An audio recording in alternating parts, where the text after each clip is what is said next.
नमस्कार, आप देख रहे हैं ग्रेटर जम्मू और मैं हूं आपके साथ नीतू सिंह। इस समय मेरे साथ मौजूद हैं उमा कपाही जी, जिन्हें हर कोई जानता है, एडवोकेट भी हैं।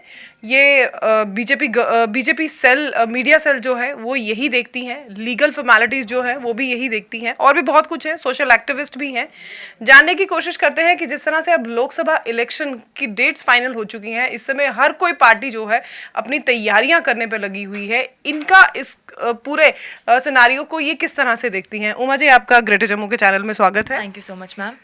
जिस तरह से अब लोकसभा इलेक्शंस की डेट फाइनल हो चुकी हैं और अब जो है हर कोई पार्टी अपने उम्मीदवार भी उतार रहे हैं। आप एडवोकेट भी हैं, आप सोशल एक्टिविस्ट भी हैं, आप मीडिया सेल भी बीजेपी का देखती हैं, तो क्या लग रहा है आपको कि इस समय जो तैयारियां हैं किस तरह से वो जो है मजबूती पकड़ पाएंगी? देखिए, हम तो सब पार्टी के कार्यकर्ता हैं और कार्यकर्ता होने के नाते हम तो सारे वही काम दे रहे हैं जो हमें पार्टी दे रही है, और हम वो सारे काम देख रहे हैं और कर भी रहे हैं। और जैसे 2000 आप 14 की बात कर लीजिए, 19 की बात कर लीजिए, तो हम यही आशा कर रहे हैं और ये हमें यकीन है कि हमारे प्राइम मिनिस्टर ही इस बार तीसरी बार भी प्राइम मिनिस्टर बनेंगे। और अगर हम देखें तो जो वोट्स हैं, हमारे वोटिंग जो फैसिलिटीज़ हैं वो भी बढ़ चुकी हैं, वोटिंग नंबर भी बढ़ चुका है, और ज़्यादा जो वोट्स हैं वो हमारे फीमेल्स के हैं, क्योंकि जो हमारे पीएम ने जिन सब महिलाओं की चिंता ली थी, जिनकी टेंशन्स ली थी कि जो हमारे चाहे आप घर पे चूल्हा चलाने की फ़ैसिलिटीज़ हों या बिजली की फ़ैसिलिटीज़ हों या कोई भी फ़ैसिलिटीज़ हो, उन्होंने सारी टेंशन अपने सर पे लेके उन सारी वुमेंस को फ़ैसिलिटीज़ प्रोवाइड की हैं। तो हम देखें तो ज़्यादा अब जो वोट है वो ज़्यादा फीमेल का ही है, और ज़्यादा सब सपोर्ट कर रहे हैं और सब बोल रहे हैं हम मोदी का परिवार है, क्योंकि जैसे बोला जाता है बाकी पार्टीज़ के द्वारा कि इनकी तो कोई फैमिली ही नहीं है, इनका कोई परिवार ही नहीं है। बट हम सब मोदी का परिवार ही हैं, हम उनके लिए ही हम एक परिवार के नाते सब कुछ वो करेंगे जिसके जिसके दौरान हम कहना चाहें कि वो हमारे प्राइम मिनिस्टर बने ही बने, क्योंकि जो प्रोग्रेस या जो डेवलपमेंट या जो चीज़ें, या इंडिया की बात कर लो आप या JNK की बात कर लो, जो हमने डेवलपमेंट, जो हमने चीज़ें या जो हमने प्रोग्रेस देखी है बीजेपी की सरकार के टाइम पे, जो हमारे नरेंद्र भाई मोदी जो है प्राइम मिनिस्टर जो हैं उन्होंने की है, वो शायद मुझे नहीं लगता कि कोई पार्टी कर पाती होगी या किसी पार्टी ने कुछ किया होगा। वो तो पार्टीज़ जो है हमारे देश को खोखला ही करती जा रही थी, और करप्शन रेट इतना बढ़ रहा था। वुमेन की बात करो तो वुमेन के रिगार्डिंग क्राइम्स इतने बढ़ रहे थे। लेकिन कांग्रेस का ये कहना है कि जितने भी प्रोजेक्ट्स हैं वो कांग्रेस के टाइम पे थे, अब बीजेपी ने आके उससे कंप्लीट कर दिया और नाम अपना बना दिया। ऐसा कुछ नहीं है, ऐसा कुछ नहीं है। कांग्रेस ने तो शायद मुझे लगता नहीं है कि बात की होगी कि जम्मू कश्मीर में डेवलपमेंट होनी चाहिए, जम्मू कश्मीर में एम्स होने चाहिए, IIT होनी चाहिए, IMS होनी चाहिए। मुझे तो नहीं लगता कि उन्होंने, कांग्रेस वालों ने ये बात खासकर एब्रोगेशन आर्टिकल 370 का। जो 370 था आर्टिकल, वो तो एक हमारा टेम्प्रेरी प्रोविजन था, तो वो भी हटाया हमारी भाजपा सरकार नहीं है। और ये लोग तो बहुत प्रोटेस्ट भी कर रहे थे, बहुत कुछ कर रहे थे, तो इसीलिए उसकी वजह से अब जो हमारी डेवलपमेंट आ रही है JNK में, या जो हमारा JNK एक नया रूप ले रहा है। आप देख लो, अगर स्टोन पेंटिंग की बात करो तो कश्मीर में कितनी स्टोन पेंटिंग होती थी, कितने लोग डरते थे। हम भी अगर कहीं बाहर जाते थे जम्मू कश्मीर से निकल के, तो वो हम लोगों को पूछा जाता था बीइंग यंगस्टर्स कि आपने आतंकवादी कहीं देखे हुए हैं, तो हमारे पास कोई जवाब नहीं होता था, क्योंकि ऐसा तो कुछ था ही नहीं। तो अब जो स्टोन पेल्टिंग होगी या जो क्राइम रेट हो गया है वो थोड़ा कम हो रहा है, आहिस्ता आहिस्ता रिफॉर्म आ रहा है, रेवोल्यूशन आ रहा है, क्योंकि रिफॉर्म तो हम आसानी से ले आते हैं, बट रेवोल्यूशन लाने में वक्त लगता है।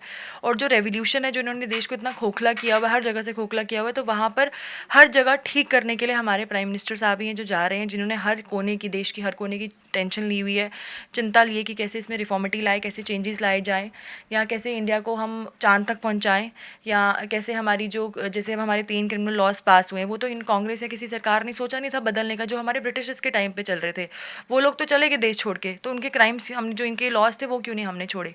मैं मानती हूँ आपकी बात की डेवलपमेंट बहुत सही तरीके से हो रही है और सही पैमाने पे भी हो रही है, लेकिन आज भी जो फार्मर्स हैं वो खिलाफ क्यों हैं बीजेपी के? क्योंकि फार्मर्स वो हैं जिनकी वजह से आज हम बैठे हैं, जिनकी वजह से हम खाते हैं, जिनकी वजह से हम आंखें खोलते हैं, वो आज भी बीजेपी से नाराज नजर आ रहे हैं। ऐसा क्यों? देखिए, उस बारे में तो जैसे अब इलेक्शंस आ रहे हैं, इलेक्शंस के टाइम पे तो सबको कुछ ना कुछ रहता ही रहता है कि हमारे लिए ये नहीं हुआ, वो नहीं हुआ, पर वो ओवरऑल नहीं देख पाते कि एक इंसान या एक जो है, जो पूरे देश को देख रहा है, उसके ऊपर कितनी रिस्पॉन्सिबिलिटीज़ हैं, उनको क्या क्या नहीं करना है। जैसे अब हमारा प्रॉब्लम आई थी कि जो हमारी हिट एंड रन केस था, तो उसको भी तो हमने हॉल्ट पे अभी डाला हुआ है ना, वो भी कमेटी को रेफ़र किया गया हुआ है। तो डेफिनेटली जो चेंजेस हैं वो भी आहिस्ता आहिस्ता आ रहे हैं, एकदम तो सारी चीज़ें इंप्लीमेंट नहीं हो सकती। अगर किसी चीज़ में प्रॉब्लम हो रही है तो हमारी गवर्नमेंट बैठी हुई है वहाँ पे कि वो डिसाइड भी करेगी, रिफॉर्म भी लाएंगे और चेंजेस भी लाएंगे, और जहाँ पे जिसको कोई भी प्रॉब्लम आ रही होगी तो उस बारे में वो बात भी करेंगे।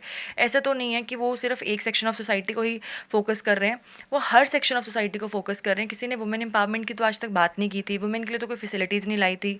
चाहे आप एजुकेशन की बात करिए, या चाहे आप एम्पावर होने की बात करिए, या चाहे आप नौकरियों की बात कर रहे हैं, वो तो हर जगह चाहते हैं कि औरत जो है वो आगे आए। अब जैसे कि हालांकि जो हमारी कंगना जी को टिकट मिली है, उसके रिगार्डिंग भी वो कहते हैं कांग्रेस वाले कि बेटी है तो बड़ा कुछ कर सकती है, ठीक है, जो उनकी स्टेटमेंट्स आती है। पर मुझे लगता नहीं है वो उनकी स्टेटमेंट्स जो है उनके काम करने के तरीके के अगेंस्ट है। वो उनको टारगेट कर रहे हैं, उनकी फ़ोटोग्राफ्स जो है कहीं से लाकर, अगर तो कोई ऐसा मेल करता तो क्या मेल की वो फ़ोटोग्राफ्स को ऐसे पब्लिश करते जैसे वो औरत की फ़ोटो को पब्लिश करके उसको टारगेट कर रहे हैं। तो जो वो कहते हैं वो वैसा करते नहीं हैं, वो उसके ऑपोजिट करते हैं। जो सोचते हैं उसके ऑपोजिट बोलते हैं और ऑपोजिट करते हैं। तो फिर आप बताइए ना, वो कैसे सरकार चला सकते हैं? वो कैसे कहते हैं कि भाई जो हमने किया है तो अब बीजेपी इसका वो ले रही है? ऐसा तो कुछ नहीं है। वही महिला सशक्तिकरण की आप बात कर रही हैं कि बीजेपी दावा करती है महिला सशक्तिकरण को बढ़ावा देने की। वहीं अगर हम बात करें लोकसभा इलेक्शन की, तो यहाँ से जम्मू कश्मीर से कोई भी महिला प्रत्याशी को नहीं चुना गया, देखिए अभी आने वाले टाइम में तो जबकि 33% रिजर्वेशन की भी बात हुई है। 30% रिजर्वेशन जो है वो 2029 तक आएंगी आहिस्ता आहिस्ता, क्योंकि यहाँ पे कुछ लोगों को डाइजेस्ट नहीं हो रहा कि औरतों को कैसे इतना बढ़ावा दिया जा रहा है, कैसे आगे लाया जा रहा है। तो वो आहिस्ता आहिस्ता 2029 तक आएंगे क्योंकि हमारे जो प्राइम मिनिस्टर हैं उन्होंने बोला है कि 2029 तक इतना रिफॉर्म और इतना रेवोल्यूशन आ जाएगा औरतों के लिए कि जो कभी इन्होंने सोचा भी नहीं होगा, क्योंकि ये हमेशा औरतों को बैक फुट पे चलाते थे और मेल डोमिनेंसी को आगे प्रमोट करते थे। बट बीजेपी की सरकार में ऐसा कुछ नहीं है, सब इक्वल हैं। जो हमारा आर्टिकल 14 है उसको हम अच्छे से, एक आप बोलो कि रिस्पेक्ट देते हैं, अच्छे से उसको हम लागू करते हैं हर एस्पेक्ट्स में, चाहे जो मर्जी हो जाए। अब जैसे अरविंद केजरीवाल जी की अरेस्ट हुआ है, उनमें भी सबको दिक्कत आ रही है। सब यही बोल रहे हैं कि भाजपा ने ऐसा किया। भाजपा क्यों ऐसा करेगी? उनको जबकि क्या कांग्रेस, मिलेगा? जबकि बताया कांग्रेस ने था, ये शायद कम ही लोग जानते होंगे कि कांग्रेस ने ही उनका भांडा फोड़ा था। बिल्कुल। जो ये हमारा शराब घोटाला हुआ है, आप देख लीजिए, स्टैट्स देख लीजिए आप, रेट कितना बढ़ गया, कितनी करप्शन होगी, वो पैसा गया तो गया कहाँ? और 9 समन उनको गए थे। तो अगर वो इतने ही सच्चे थे, उनको इतनी गवर्नमेंट चलानी आती थी, तो क्या वो एक समन पे कोर्ट नहीं जा सकते थे? एक समन में जाके जवाब नहीं दे सकते थे? अब जब उनको अरेस्ट कर लिया गया है तो उनको दिक्कत क्या आ रही है? देना सवाल, बाहर खड़े होके तो रह के तो सारे एविडेंसेस को वो डिस्ट्रॉय कर रहे थे, डैमेज कर रहे थे। तो अब तो जो है हमारे कोर्ट्स हैं वो तो ये बोल रहे हैं कि पूरी की पूरी पार्टी को ही अरेस्ट करना चाहिए था। तो अभी तो जैसे उनके केजरीवाल जी को अरेस्ट किया गया है, तो इनको दिक्कतें आ रही हैं, इनको प्रॉब्लम आ रही है कि हमारा करप्शन का भी सामने आ जाएगा, चिट्ठा सब कुछ सामने क्लियर आ जाएगा। तो एविडेंस जो वो तो कोई डिस्ट्रॉय कर नहीं सकता, और जितने इन्होंने किए हैं तो अब ये अंदर है। तो मुझे, अगर ये इतनी ही गवर्नमेंट को मानते हैं, इतना ही इनको रूल रेगुलेशन सबको पता है, ये कहते हैं कि मैं देश को चलाऊंगा, तो जेल से रह के तो कोई देश चला नहीं सकता ना। तो ऐसा रूल ऐसा लागू क्यों नहीं किया जाता कि अगर कोई इस तरह का कोई पॉलिटिकल बंदा है या कोई भी पॉलिटिकल पर्सनालिटी है, अगर वो कुछ इस तरह से घोटाला करता है फिर भी वो इलेक्शन लड़ता है, ऐसा क्यों? इस पर कुछ रिफॉर्म लाना ज़रूरी नहीं है? क्योंकि अगर देखिए, अगर कोई आम इंसान है, वो अगर कुछ इस तरह की करप्शन करता है या मर्डर करता है या कुछ भी करता है, तो उसे अंदर जेल में डाल दिया जाता है और शायद वो पूरी ज़िंदगी वहीं रहता है। लेकिन वहीं अगर पॉलिटिशियंस की बात की जाए, तो क्या उनके लिए ऐसे कुछ सख्त कानून नहीं बनाने चाहिए? वो अंदर से भी इलेक्शन जो है लड़ लेते हैं। देखिए, अगर हम इनकी कंटेक्स्ट की बात करें तो इनको जो अभी अरेस्ट किया गया है, सारे प्रूफ्स इकट्ठे किए जाएंगे, कोर्ट में लाए जाएंगे और सारा दूध का दूध पानी का पानी हो जाएगा। कहते हैं ना, चोर की दाढ़ी में तिनका, बट इनकी पूरी ही दाढ़ी में तिनका है। मतलब हर जगह इन्होंने झूठ ही झूठ रखा हुआ है। इतनी करप्शन रेट, देश को खोखला करना, इतनी प्रॉब्लम्स क्रिएट करना, सब इनके उसमें ही है। तो अगर तो पूरा प्रूफ हो गया तो मुझे तो यही लगता है कि इसमें भी रिफॉर्म लाने की ज़रूरत है, कि ऐसे पॉलिटिशियंस को भी एक्सपेल कर देना चाहिए। तो बाद में ये लोग क्या करते हैं, बोलते हैं भाजपा ने ऐसा किया। भाजपा को क्या करना है? जो भाजपा कर सकती थी, जो उन्होंने किया है 10 सालों में, वो तो आप कभी सोच भी नहीं सकते थे कि भाजपा ऐसा कर पाएगी।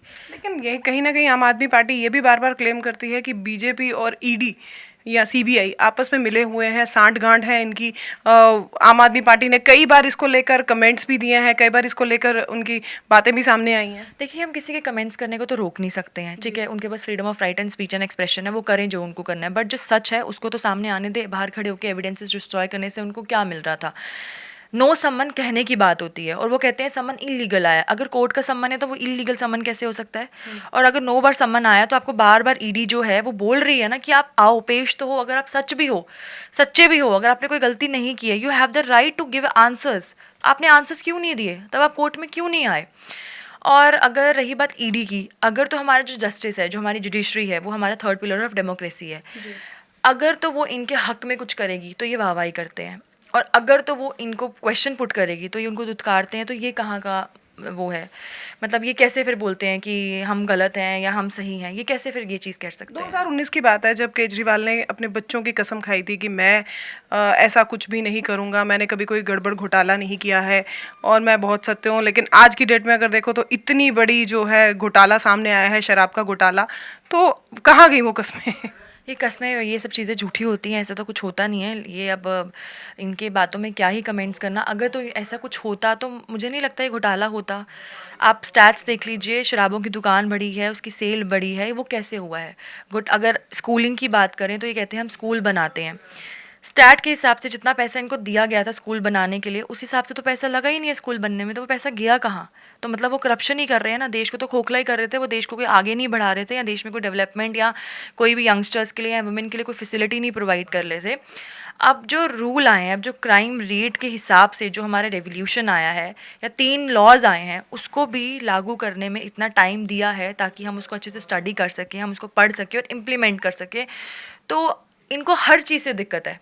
जो भी भाजपा अच्छा करेगी सोसाइटी के लिए, पूरी कंट्री के लिए, इनको उस चीज़ से दिक्कत है। चाहे आप CAA की बात कर लीजिए, इनको हर चीज़ से दिक्कत है, क्योंकि ये तो कर नहीं पाए, ये तो कभी उसका सोच भी नहीं पाए, क्योंकि इनके पास टाइम ही नहीं था, क्योंकि करप्शन में और देश को खोखला करने में इतने बिजी थे कि इनको तो इन सब चीज़ों की नॉलेज ही नहीं थी, ना इनको पता था कि हमें क्या करना चाहिए। अब जब ये सब चीज़ें हो रही हैं भाजपा की सरकार के अंदर, तो इनको दिक्कतें आ रही हैं। आपसे आखिरी में ये सवाल जानना चाहूँगी कि जिस तरह से लोकसभा इलेक्शन की डेट्स हैं फाइनल, क्या कुछ तैयारियां हैं जो इस समय चल रही हैं? और क्या लगता है कि जैसे लोग कह रहे हैं कि इस बार मोदी जी होंगे 400 के पार, प्रधानमंत्री नरेंद्र मोदी जाएंगे 400 के पार, कई लोगों का ये भी कहना है कि 500 पार भी हो सकते हैं, क्या इस समय जो ज़मीनी सतह है वो क्या बोल रही है? देखिए, सब लोग मोदी जी के कामों से खुश हैं। जब मोदी जी जम्मू में आए थे तब भी आप देख सकते हैं बारिश हो रही थी, कितना बुरा हाल था, बट फिर भी लोग सारे वहाँ पहुँचे हुए थे। मोदी जी से वो इतना प्यार करते हैं कि वो यही चाहते हैं कि तीसरी बार भी हमारे मोदी जी ही गवर्नमेंट में आए, वही गवर्नमेंट बनाएं अपनी, और वही हमारे प्राइम मिनिस्टर बने। क्योंकि जो अभी आप देख लीजिए, भूटान वो गए थे तो किस तरीके से उनका स्वागत किया जा रहा था। तो मतलब लोग बाहर, इंडिया में नहीं, देश के बाहर भी उनसे प्यार करते हैं, और इतना उनको पूरा विश्वास है कि अगर मोदी जी आएंगे तो बहुत चेंजेस आएंगे इंडिया में। जो खोखला कर दिया था हमारी बाकी पॉलिटिकल पार्टीज़ ने इंडिया को, वो चीज़ को भर रहे हैं, रिफॉर्म भी ला रहे हैं, रेवोल्यूशन भी ला रहे हैं, चेंजेस भी ला रहे हैं, और लोग उस चीज़ से बहुत खुश हैं, स्पेशली वुमेन, क्योंकि हमें पीछे रखा जाता था, बट मोदी जी की सरकार औरतों को आगे ला रही हैं, उनके हक के बारे में बता रही हैं, और उनको ये चीज़ सिखा रही हैं कि वुमेन की एम्पावरमेंट होना कितनी ज़रूरी है, और उनके लिए फैसिलिटीज़ या उनके लिए जो पॉलिसीज़ हैं वो ला रही हैं।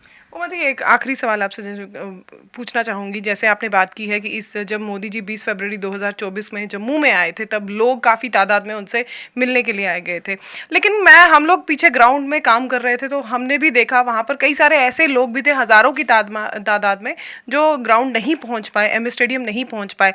लेकिन इतना लंबा इंतज़ार, सुबह 4 बजे से वो निकले हुए थे और फिर मिल नहीं पाना, और फिर उनको सिक्योरिटी इतनी टाइट थी कि उन्हें आगे नहीं जाने दिया, और बाद में उनका ये रोष भी था कि हम सुबह 4 बजे से यहाँ निकले हुए हैं और हमें अब आगे नहीं जाने दिया जा रहा। ये किस तरह की लापरवाही है? देखिए, जम्मू में वो जब आए हैं तो आपको पता ही है कि मौसम भी कैसा था, मौसम भी ख़राब था, सब लोग वहाँ पर थे, और वहाँ पे हमने तो एक्सपेक्ट किया था कि कम लोग होंगे, बट लाखों की संख्या में लोग थे, तो हर किसी का मिल पाना भी तो उनसे पॉसिबल नहीं हो पाया। हालांकि हमारा भी मिलना नहीं हो पाया उनसे, क्योंकि एक तो सिक्योरिटी रीजंस थी, ऊपर से प्राइम मिनिस्टर है तो प्राइम मिनिस्टर के साथ तो सिक्योरिटी रहती ही है ना, क्योंकि कोई किसी का पता नहीं होता, क्योंकि वो इतना अच्छा काम कर रहे हैं कि लोग सब उनके जो बाकी पार्टीज वाले हैं वो दुश्मन बन रहे हैं, तो कोई किसी का पता नहीं होता कि वो क्या कर सके क्या ना कर सके, तो इसीलिए सिक्योरिटी रीजंस तो उनके लिए ज़रूरी थे। और जैसे मौसम भी ठीक नहीं था तो कुछ लोग पहुंच भी नहीं पाए, और जो लोग पहुंचे वो मिल भी नहीं पाए। तो हालांकि अब जब वो तीसरी बार प्राइम मिनिस्टर बनेंगे तो हम ये आशा करते हैं कि वो फिर से आएँ और सब उनसे मिल पाएँ और सबकी उनसे बात भी हो पाए। शुक्रिया। तो ये थी हमारे साथ एडवोकेट उमा कपाही, जिनसे हमने बातचीत की कि किस तरह से इस समय लोकसभा इलेक्शन की जो तैयारियां हैं वो चल रही हैं जम्मू में। जम्मू कश्मीर की अगर बात की जाए तो लोगों का इस समय यही कहना है कि तीसरी बार भी मोदी सरकार ही वापस आएगी। आपका क्या कुछ कहना है इस वीडियो के बारे में? कमेंट सेक्शन में कमेंट करके ज़रूर बताइएगा। तब तक के लिए मुझे दीजिए इजाज़त। कैमरामैन अजय जाडू के साथ मैं नीतू सिंह, ग्रेटर जम्मू के लिए। धन्यवाद।